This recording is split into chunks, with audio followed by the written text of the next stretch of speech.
প্রথম স্পিন করে দেখি কি হয়। তো প্রথম স্পিনে তো কিচ্ছু দিবে না, জানা কথা।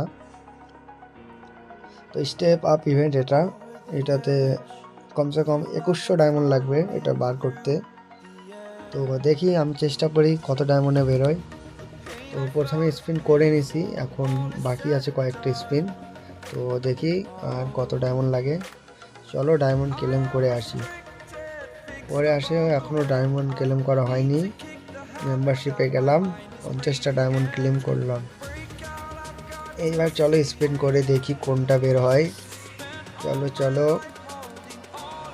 কাটানা দিস না। ওরে ভাই, প্রথম স্পিনেই বেরিয়ে গেল আমাদের M1887 শটগান ফিনিশিং শট। তো আমার লাকটা আজকে খুব ভালো চলছে, প্রথম স্পিনে বেরিয়ে গেল। এই শটগানের কিছু ফাইনাল শট ভিডিও রেকর্ড করা আছে, আপনারা দেখে নিন।